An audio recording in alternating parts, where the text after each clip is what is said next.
All right, let's connect the idea of distance traveled over a period of time, like we did in the first video, and the area under a curve. Suppose that you were traveling a constant rate of speed. We've got our velocity here over time. Suppose you were traveling 5 feet per second, a constant rate, for 10 seconds. How far did you travel?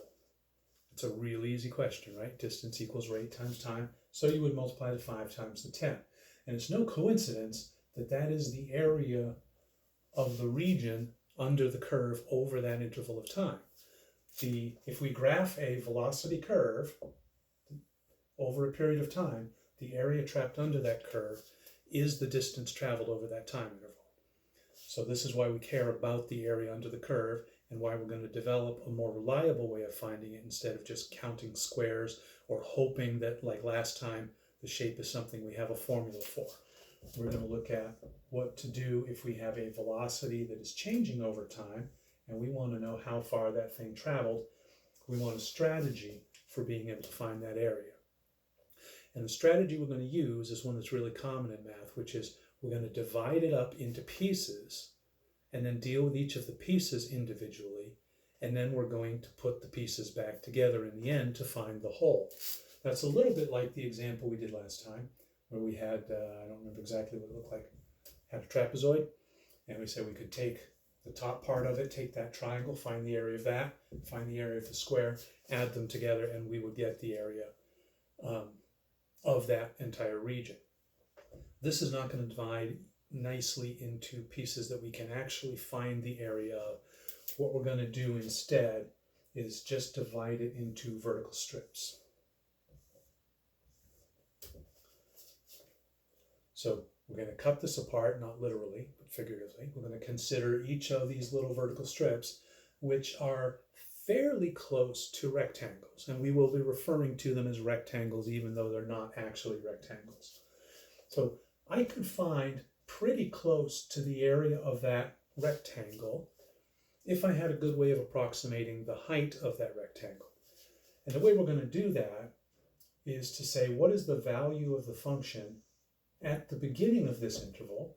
We could use that as the height of the rectangle, and we'd be missing a little bit of the area, but we'd be fairly close. Or we could look at what was the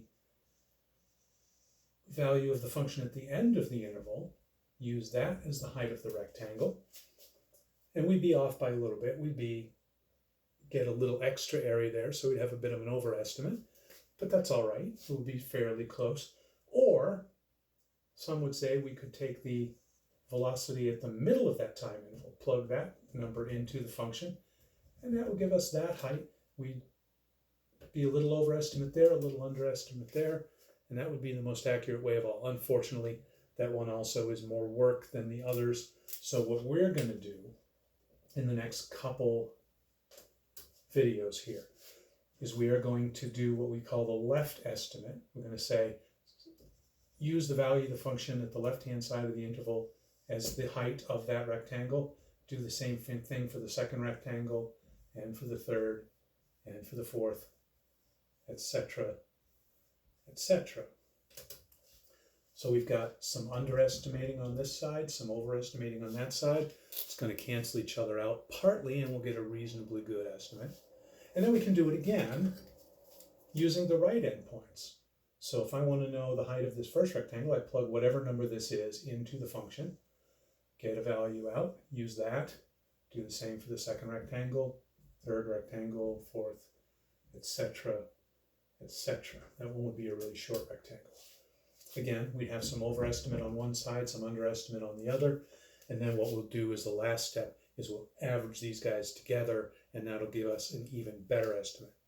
So this is the idea for what is going to end up being what we call the integral, which will give us the exact area under the curve. And as you might guess, finding that exact area, just like when we found the exact slope at a point, is going to involve the idea of limits. And specifically here, it's going to be the limit as I take more and more rectangles, as the number of rectangles goes to infinity. It's pretty obvious that this error that we've got here, if we were to make more narrower rectangles, then the error that we would see here, our underestimate, would be less than our underestimate for that bigger rectangle.